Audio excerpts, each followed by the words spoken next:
Do I have everybody's attention now?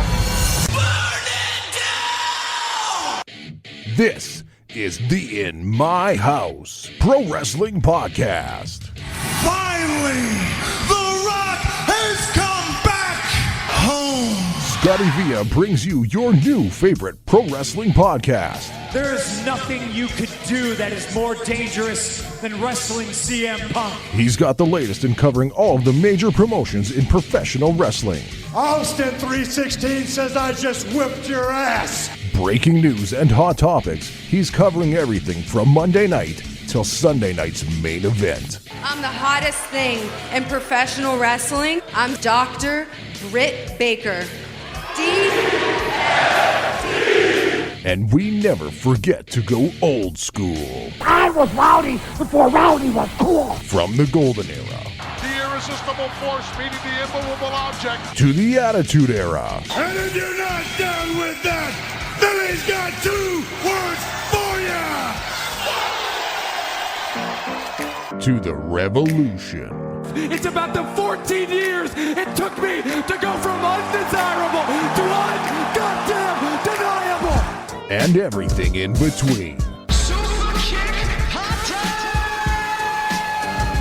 tag! This is your pro wrestling podcast. This is In My House. Give me a hell yeah. Welcome to my house, baby. Welcome everyone to the In My House Pro Wrestling Podcast. It is Scotty Villa. It is UK Tom. It is. Fuck, Mike's Where you not at? here now. What the fuck's happening? Is it one in, one out? Gee, well, The sometimes. fucking tag match in here, player? Yeah, fucking. Where is everybody? Hey, you know what though, listener? It doesn't matter because UK Tom is back. You know what does matter though? I did listen to the shows while I was not here. Oh wow! Well, first of all, you were in for a treat because one was a megasode. Well, when I say listen to the show, I checked in and out, but I did hear what both y'all said at the start of both shows. Oh, I don't remember saying anything. So y'all negative. can officially huff on my sweaty gooch. And fuck you, I'm back on vacation again in about 30 days. So Look, Mike influences me way too much, and then I say things I don't mean. He's a bully and a pusher. He's a pusher, and I love you, and I'm glad you're back. So, yes. Because I needed someone on the show to watch his wrestling with me.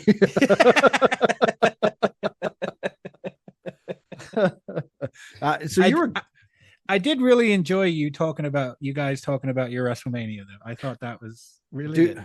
I've been wanting to do that episode for like 2 years now, and we didn't plan it. It was completely organic. Just as you could hear in that megasode, it just kind of just happened and came up.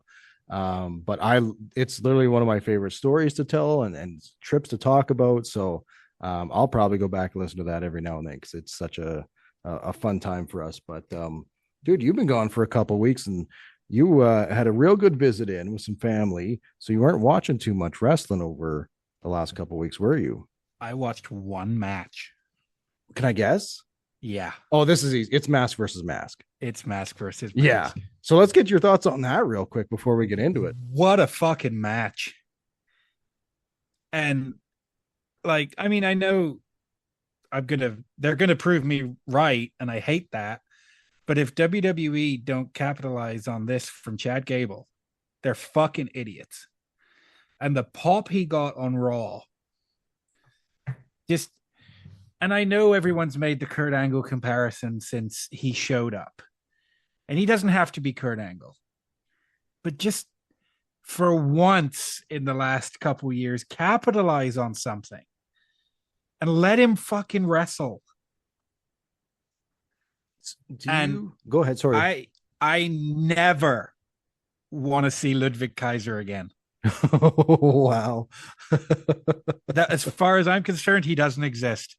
El Grande Americano is here to stay. And you're not wrong. Okay, so I got questions for you. One that I was gonna ask: do we see Chad Gable. I know we've seen him on SmackDown and on Raw since the Mask versus Mask match. Do we see him reunite with the Creed brothers? Because they're bad guys. Those guys are bad guys. Well, Los, whatever the fuck they were calling the Masked Creed brothers, are bad guys. Yeah. The Creed brothers. So I would be good to see Chad and the Creeds because they are fantastic talent, which I wish were on TV. I'd also be fine with Los Americanos unmasking the Creed brothers on a weekly TV show and it just being forgotten that was ever a thing. That'd be fun.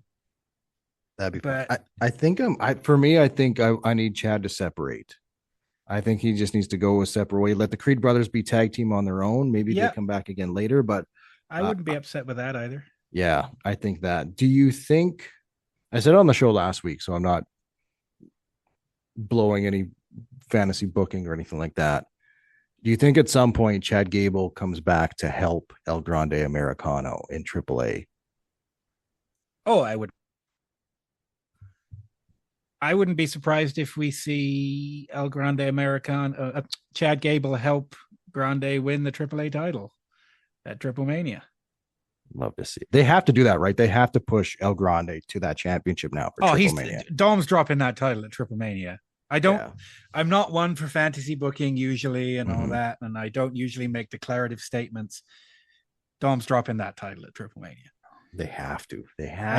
And Dom will drop it on the night, whichever night's in Monterey, he will drop it. Oh, that's night 2. Yeah. Night 1 is somewhere in the States, and then night 2, I think so. Yeah, wouldn't surprise me. They're always in Vegas. I was a little concerned going into this match. I'll be honest. I was a little worried. About what? Mask versus Mask has a history of being brutal and bloody and violent. And obviously WWE isn't that. So I was very, very glad to see that they did let it get bloody and they did let it get as violent as it's going to on a WWE TV show. But my God, the talent of those two wrestlers. And I'm glad they gave it the 35 minutes or whatever it had. Do you know what was one of the coolest things for me? The video package at the beginning. Yeah. The comic book style, like it was just fantastic.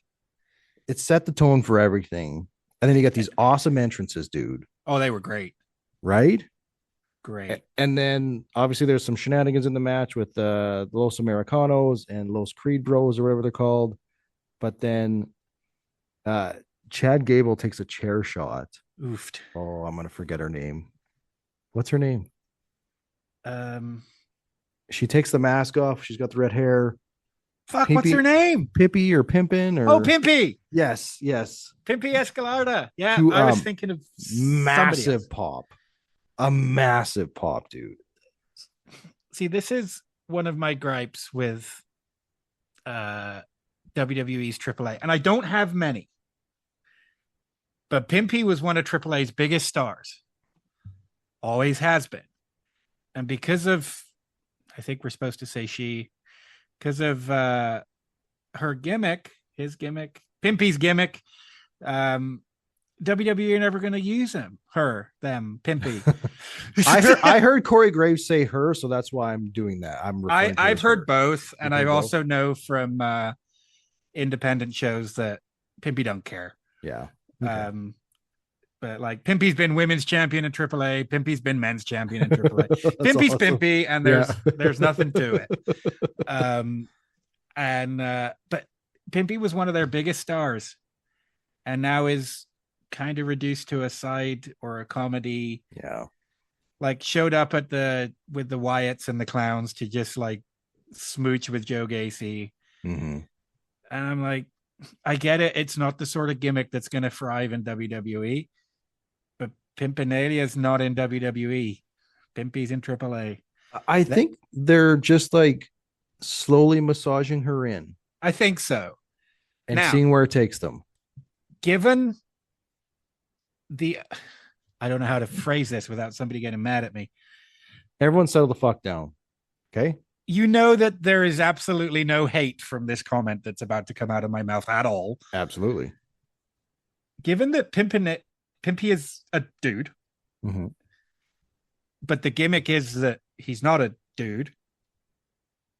If Pimpy ever, do you think I guess my question is, do you think WWE will ever have the balls to put him in the Women's Rumble? I'm going to say yes. I hope so. I think location of a Rumble will definitely help. I think use on AAA television. And I think Undertaker would probably pitch the hell out of it if he thought it was the right thing for the match and for the WWE and AAA. I would almost guarantee if it happened at a Rumble in California, pop of the night if Pimpinalia comes out. Love to see it. I would go. I'd go nuts. That would be so much fun. Final thoughts on Mask versus Mask? I got another question. Yeah, fantastic. Nice. Yeah, because you were off. Like Tom, when he's off, he's off wrestling. He's just enjoying his visit. Even in the group chat, it's relatively quiet. Yeah, but I'll pop in every now and again. But this one was, I think all three of us. Did you watch it the Sunday after? Because it was on a Saturday night. How long did it take you to watch it? Because both Mike and I watched it the next morning. I think I watched it the night after, but it was at about 11 o'clock. Okay. It was interesting. Yeah. All right. Once your visiting time was up, you got right into GCW.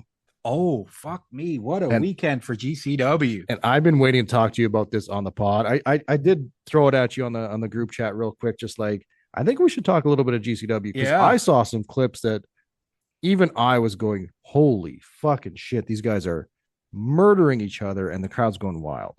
So I'm going to throw it to you.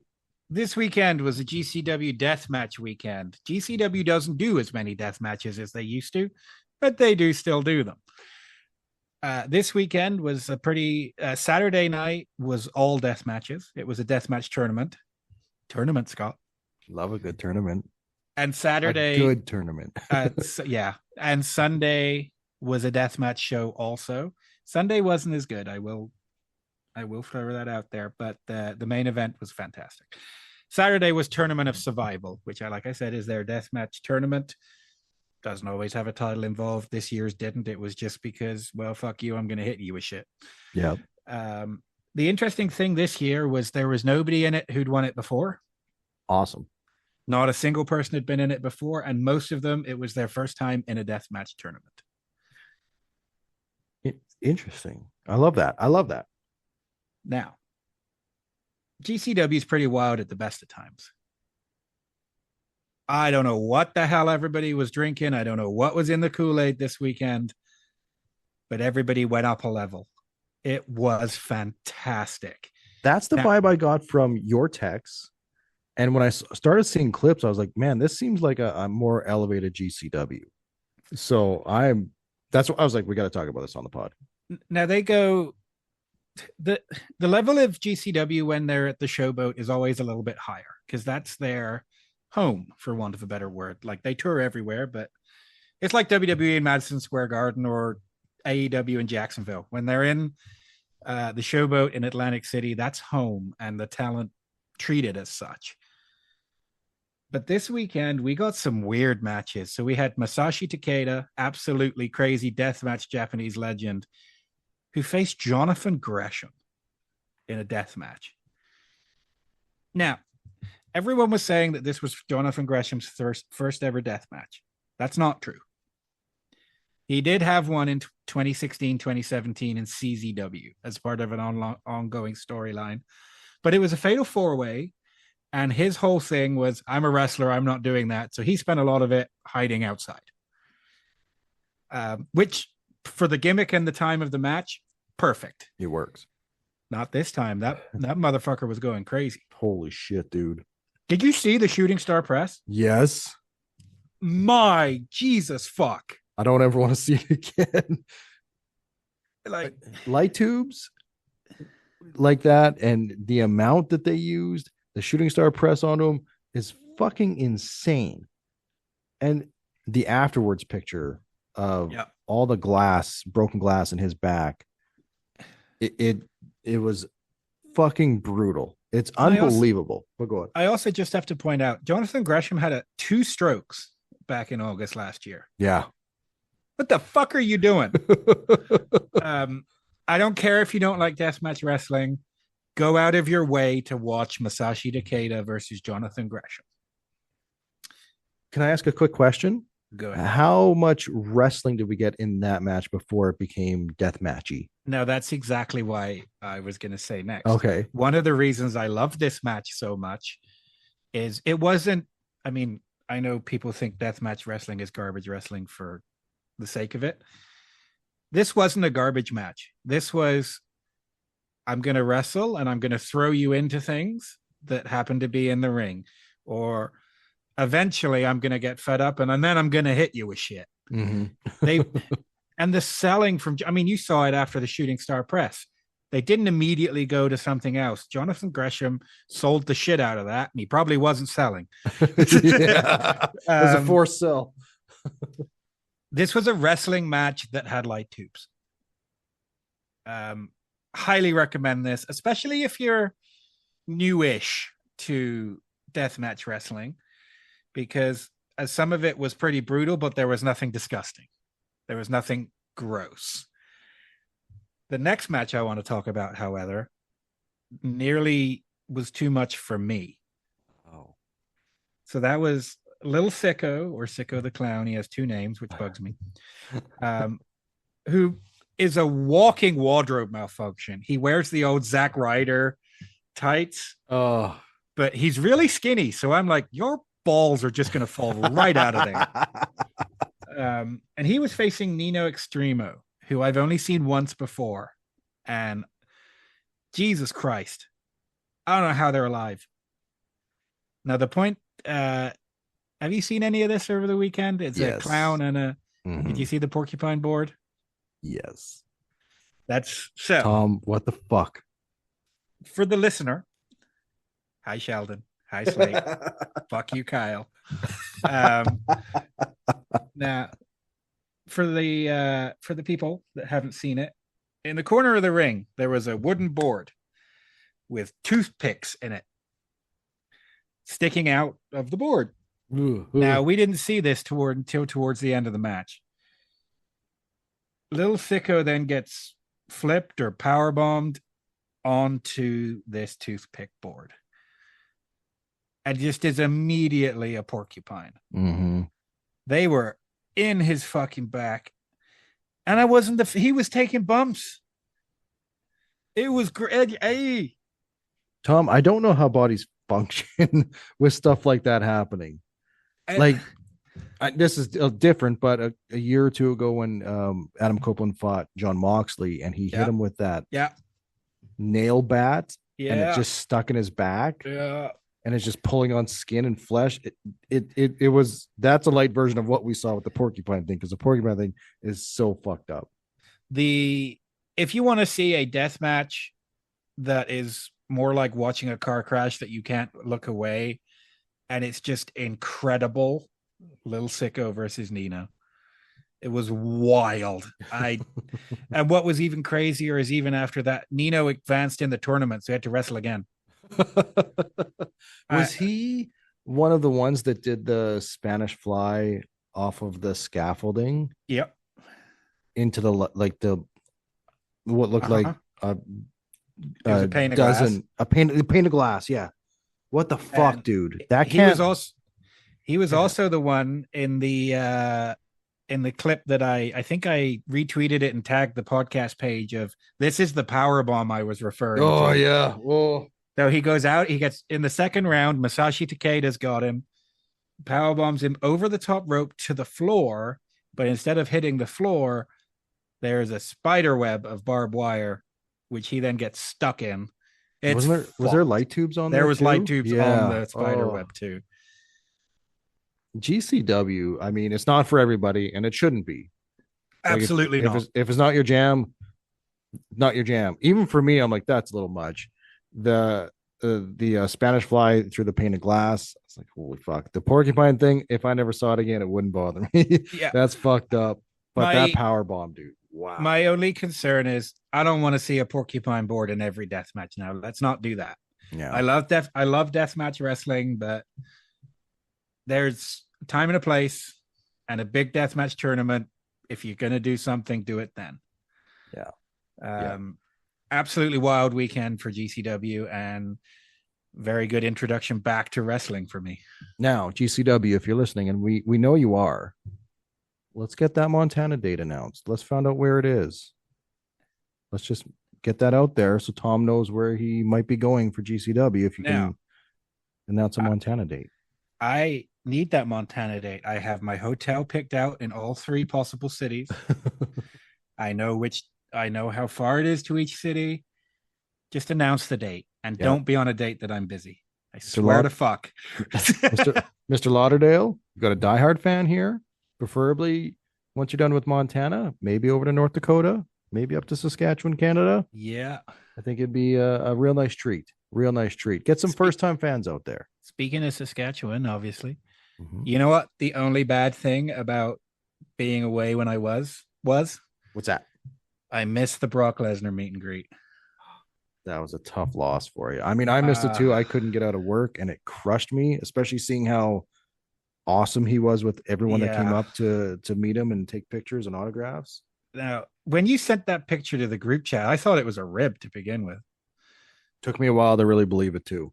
But fucking awesome that he did that. For whatever reasons he did, either money or they gave him a tractor or whatever the fuck. No, he was selling he's got his own pellets for smoker barbecues. He's got his Brock Lesnar smoking bullets, I think they're called. My brother-in-law picked up a pack because he's got a smoker and he really enjoyed them. You know what he was signing? Was it like 8x10s or what? I think it was whatever people brought with them, or else you were just getting a picture. Like, I don't think there was a signed preset 8x10s. It was, I just saw a lot of people getting pictures, and if kids brought toys or pictures to sign, and he signed them. But dude, my wife went the next day and was talking to some of the workers, and she'd asked, like, were you working yesterday when Brock was here? And they said, yes, people flew in from your home country for this meet and greet. People were in from England for this. Dude, do you know in like the front row at a lot of wrestling shows, there's that couple, the guy with the really long beard. Yeah. And his wife's, they came up. Yeah. They did an interview locally and they drove like 15 hours just to meet Brock. Yeah. So it sucks that you missed it. But given it was so successful, and I'm assuming did a fuckload of his pellets, I bet we see him again. I sure hope so. I really hope so. And Raw was really enjoyable this week. It was. I watched most of it on delay. I watched the rest of it this morning as I was refusing to get up for work. And man, I know you've been off SmackDown, and that's totally fair. It's a long show. It's a 3-hour show, but I really enjoyed SmackDown last week. Everything's making sense when like whoever's on TV is making sense. Like there's a story, there's a reason, and the matches, I don't know if it's just like this weird, we got to keep up the WrestleMania hype going into SummerSlam, but I feel like the matches have been a ton better lately on TV. I'd agree with you there too. I also loved the opening segment this week with Oba Femi and Dominic Mysterio. Oh man, so good. Just a big bad bitch. I like seeing Oba talking more and not in a super promo way. Like I feel like just we got chatting. Yeah. Right. So not huge on Liv Morgan being in the Queen of the Ring. Don't like it. I think the only reason is because I don't know, maybe they fucked up and didn't bring enough women for this tournament overseas. Other than that, it makes no sense. Other than the fact that they're like, oh yeah, we still have Liv Morgan. She's the world champion. We should probably get her on TV wrestling at some point. Yeah. Throw her on the tournament, and then she fucking wins. Yeah, you could have easily got her out of that without her winning. Don't love that. So they didn't mention it on Raw, and obviously I've not been watching. What's the deal with the tag title since Logan got hurt? Is it Austin and Braun now? Yeah. Okay. They're doing the Freebird rule, which I don't hate at all. For these reasons, don't hate it. And they're not defending him. There's no tag teams for them to fight. Well, yeah, that's a whole other issue. Penta and Ray was a banger. My goodness, Tom. Just give me this match again on a bigger stage. No shenanigans, no nothing. Just let these guys go again. I'm fucking pay-per-view. Yeah. Fuck, Raw's in Mexico in That's true. whenever Triple Mania is. That's August? September, I think. Whenever it is. First weekend of September. Give us that. Or fuck. Ooh. Find a way. There's me saying I don't like fantasy booking, but find a way for the Lucha Brothers' first match in WWE to be on that Raw Oh, against Ray and Dragon Lee. fuck. There you go. And just let him go nuts. Dude, there you go. Now you're booking TV, Tom. I love it. You know, somebody's fucking got to because they ain't.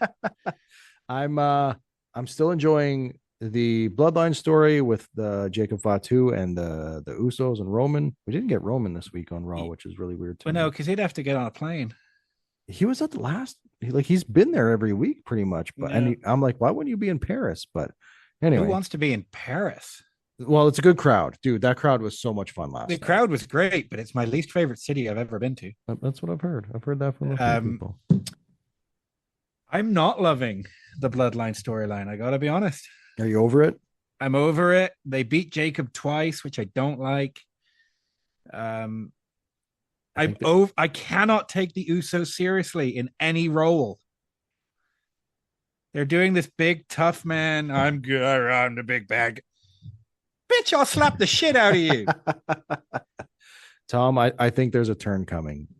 I'm even leaning towards the Jey Uso might turn on everybody and form his own Bloodline faction, and Jacob will be caught in the middle. I'm waiting. I'm just waiting to see where it goes. And we'll go from there, kind of thing. But I'm not hating. I'm definitely invested because I want to see what's going to happen with Jacob. That's the guy I'm most invested in is Jacob. I want to know what he's going to do. You can't contain the Samoan werewolf. So very curious to see how he handles being Roman's bitch, basically. So yeah, I'm going to apologize in advance. The storm seems to have hit Regina, and my power is flickering. So if I disappear, I'll figure it out and I'll come back on my phone. All right. Scotty and listeners, if I sound like shit for the next little while, it's because I think my windows are about to get hailed in. Okay. Do you want to go? Like, do you want to? No, it's good. It's good. But just if it sounds weird, that's why. You're coming through good, pal. You're coming through good. Good. But yeah, man, this storm. I'm at work, so I don't really notice. I'm in a big building. Yeah. Well, James is currently playing a soccer game at Mosaic Stadium right now. Not anymore. He's not. And they've had to all run inside, and he's worried about the car. So anyway, for listeners, there's your Saskatchewan weather report. Yeah. And, fuck. I'm just looking out the window for the first time. I'm at work and I'm in a big building, and it's just Jesus Christ. Well, there's your Saskatchewan weather report. Here's your Saskatchewan wrestling report. Hey now. There we go. Look, see, you can tell I've been podcasting for a little while now. I can fucking segue out of anything. Call the segue, folks. Next week, the In My House team are going to be back in the pit in Moose Jaw, back with Reaper Wrestling, who I've heard may now have a popcorn machine. Oh, really? Don't quote me on it. I don't know. I just hear things. We got a great show coming up next week. Eddie Edwards is going to be here. Nice. This is the show, right? Oh, this is the big show. Eddie and Frankie. That's right. Now, Eddie, they put a video out of Eddie the other day saying he's coming. He's not coming to lose. It was a good. Realized afterwards, I think that's the first time I've ever heard Eddie Edwards' voice. Yeah. It just took me by surprise because he doesn't sound like I think he sounded. That's not a great endorsement for TNA wrestling, but go on. This show's looking great. We got NWA represented with Alex Taylor coming back. This time he's bringing Jeremiah Plunkett, who he put a fantastic video up on the Reaper Insiders YouTube channel, which I am a part of. Go subscribe to go and see that. about how much he's looking forward to coming to Reaper, but they're wrestling the Outrunners from AEW. You Dude. son of a bitch! This is, with all due respect to everyone else, this is why I bought the ticket for the fucking Outrunners. I'm a big nostalgia guy. These guys bring it. They bring that vibe, that whole look, and they can wrestle their asses off. I cannot wait to see the Outrunners. I'm looking forward to this. We've also got a very interesting match of two guys who usually wouldn't. I'm very interested to see what the crowd does here, because we've got Brett, good old BRG, Brett Ryan Goslin, he's an MJF type. Yeah. But he's wrestling that prick Jesse Bieber. This is a wild matchup because we're going to have a lot of fun booing the fuck out of both these guys. Yeah. So, very much looking forward to being back in the pit. It's always good to see everybody there. Come say hi. We're not in our usual seats though, so I'm still a little salty about that. No comment for me. Yes. And then from there, CWE are coming back into town on July 22nd, which is a Wednesday. And they're bringing Trevor Lee, formerly known as Cameron Grimes. Cameron Grimes, to the moon, baby. To the moon. Former million dollar champion. He was also the X Division champion as Trevor Lee. He held all the titles in TNA apart from the TNA title. Really looking forward to seeing Trevor. I never thought I'd get to see him live again, so that's fun. Yeah, it's a new guy for me to see live, so I'm pumped. After that, in August, we are back at the pit on August 14th. Who the fuck knows what's going to happen on that show, because it's Reaper and they're crazy and they bring in the world. That's right. But they did just announce that Steve Macklin will be coming to Moose Jaw at some point. That's fucking wild, and I love it. Thank you, Reaper. Wrestling free agent Steve Macklin has left TNA Wrestling and now on the market. And the first time we see his name pop up anywhere on the internet, it's for Reaper Wrestling. That's pretty wild.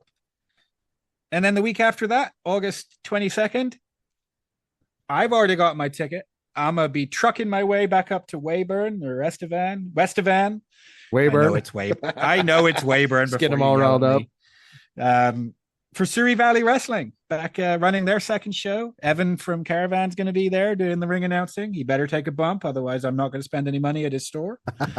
I'll spend money. I love that guy. And yeah, they have announced they've got a Lucha Championship. So I'm very excited about this.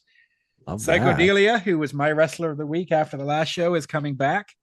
And Briante is coming in for the first time. He wears really fucking cool masks, so I'm looking forward to buying one. There you are, Saskatchewan. There's your Saskatchewan wrestling update. Do us all a favor and do yourself a favor. Go buy a ticket. Go buy some merch. Enjoy some local pro wrestling, because in Saskatchewan, I don't think the wrestling scene's ever been hotter. Tickets for all of those shows are available now. Yeah. Use the internet, figure it out, go get them out. And sell them out. Let's sell out these shows here, pal. I do have a fun question for you before we wrap up or get lose power. My favorite. If I love my wrestling knickknacks, I love my wrestling merch, and I love my wrestling nostalgia. I have VHS tapes and DVDs.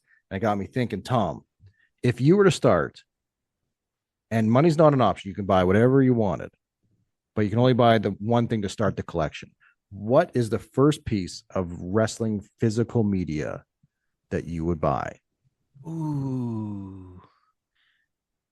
I think my answer is kind of boring, but it would either be the first ever wrestling game I had on PlayStation 1. I'd buy that again. Or the first ever wrestling videotape DVD that I ever owned. I'd buy that again. Do you remember which one? Oh, yeah. It would either be the original SmackDown on PlayStation 1. Okay. Yeah. Or Armageddon 1999. Wow. Was that the six-way Hell in a Cell? No, that was 2000. What was 99? 99 was Triple H and Vince in that no hold bards match. Oh, fuck, that's right. And a random tag team battle royal where Jeff Hardy nearly dies. What about you? What did you get? Oh, man. So technically my answer is the VHS from WrestleMania 3. It's But here's the thing, I already own that. So I'm going to go, if I'm going for a videotape or a DVD kind of thing, right? I'm going to go WrestleMania 7 on VHS. Oh, It's one of the first WrestleManias I got to watch within like 48 hours that it came out. yeah. Because a neighbor taped it off their satellite dish. They bought it on pay-per-view. Yeah. And I watched the piss out of that. And Now, so I'm many great surprised. matches. I thought you would have said your guys' is WrestleMania. 32. Ooh. Yeah. I'll tell you what, if I can get WrestleMania 32 on VHS, I'm in all day. But I Well, have the DVD. Video game though, it is WWF No Mercy for the N64. I need that box complete. I need the instruction manual inside, that cartridge perfect. I would love to own that again. That See, game changed. I never had an N64. I had No Mercy for the PlayStation. Oh, okay, really? And Wow. but I didn't get it until after I had SmackDown. Oh, okay. All right. Because I was a kid living in Germany, didn't know that wrestling video games were a thing. Yeah. We saw the SmackDown video game in the local PX, which for those you probably don't know what that is. It's the American stores in Germany that are on the American army bases. Oh, okay. And I basically dragged that thing and waved it around at my mom until she got it for me. And then I found out that these wrestling games were a thing, and that was it. Game changer right there. I'd love to own as many WrestleMania VHSs that there is. Yeah. I'd love to own them all. And I'd love to own all the N64 wrestling games that were massive, like WCW NWO World Tour, WCW NWO Revenge, WWF No Mercy, and WWF WrestleMania 2000. I'd love to own those. You know, the only thing about moving to Canada that broke my heart, it wasn't leaving my family. It wasn't any of that. It was having to sell my wrestling collection. It hurts so bad. I had probably 2,000 DVDs. Oh, And I had all sorts of random shit that I collected over the years. Posters from every show I'd been to. as much as that is internally fucking sucks, hopefully someone out there is enjoying all that stuff and is super happy that they have it in their collection now. Yeah, and if you're listening and you're the asshole that did a chargeback to me on eBay, fuck you. You can go fuck yourself. I hope you stub your toe. Rotten I hope you prick. stub both. We'll be back next week here on the In My House Pro Wrestling Podcast if we survive. Maybe it'll be storm. all three of us next It could week. be. Fuck, I have no idea. Look, we all know I'll be here. The other two, not a fucking clue. And because you stuck with us through the whole show, Sheldon, congratulations, pal. You won yourself a pack of trading cards, buddy. Hey! Thanks for listening. Fuck you. This is the In My House Pro Wrestling Podcast. Welcome to my house.